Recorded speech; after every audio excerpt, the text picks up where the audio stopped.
On aimerait bien pouvoir exposer cette tour Eiffel sur les passages de la flamme olympique dans les villes où la flamme passe. Donc ça, c'est les premières étapes. On aimerait bien l'emmener à Paris. On aimerait bien la voir dans des endroits où elle sera vue par le monde entier en fait, parce que cette compétition mondiale est très importante, quoi. On aimerait bien avoir notre place aussi là-dedans.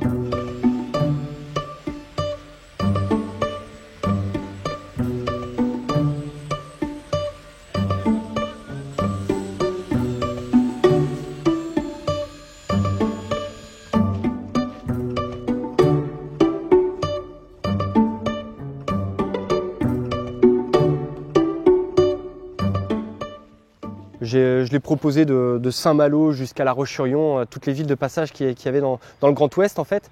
Et puis voilà, pour le moment il y a des communes qui sont intéressées, donc ça peut être un bon début. Et puis après effectivement, s'il y a des sites de compétition, des grands sites en plein air qui peuvent recevoir cette tour Eiffel, on en serait vraiment ravis. Comme ça nous permettrait de présenter un petit peu notre projet, les valeurs qu'on défend.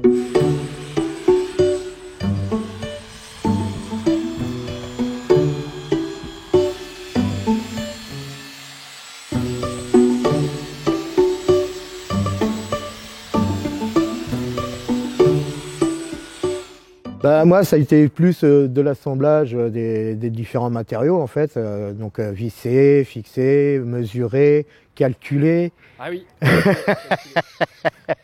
Sylvain est très fort en calcul mental et il n'y avait pas besoin de sortir le téléphone pour faire des calculs. Ouais.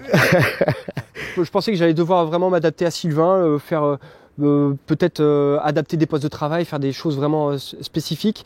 Ça s'est très bien passé, la collaboration avec Sylvain. Je lui montrais, je lui expliquais l'utilisation des différentes machines. On a trouvé des combines pour pas qu'il se fasse mal, bien entendu, des genouillères. Je lui ai trouvé des genouillères et puis pour qu'il puisse se déplacer plus facilement pour les assemblages des pièces au sol. Et tout s'est très bien passé. On arrivait à s'entraider comme il fallait. Il n'y avait pas de difficultés majeures. Et c'est là qu'on se rend compte que vraiment le handicap, voilà, si on n'est pas obligé d'y mettre des frontières pour le travail en fait, quoi.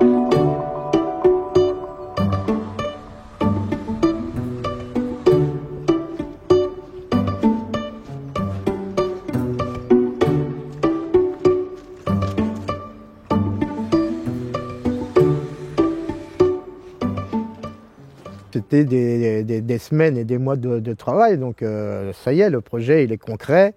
Maintenant, on n'attend plus que les expositions, tout ce qui est administratif, les accords, les bureaux d'études et de contrôle qui certifient l'œuvre. On doit faire appel à un bureau d'études qui va faire une modélisation en 3D de toute la structure, voir comment ça réagit avec le vent, comment ça réagit avec le poids de la tour, différents détails techniques qui sont vraiment très importants. C'est une grosse étude et donc qui a un coût. Donc du coup, on a mis en place une petite cagnotte Ulule pour pouvoir financer cette dernière ligne droite, là, la certification. Cette tour Eiffel, elle est démontable en 1, 2, 3, 4, en beaucoup de morceaux. On va dire qu'il y a peut-être une douzaine de morceaux en fait, qui est transportable via un camion. On est en partenariat avec une société de transport sur Nantes en fait, ils ont des camions grues, donc voilà, ça nous permet de faire et le transport et le montage. Et pour le montage, il faut compter à peu près 4 heures de montage en fait, quoi.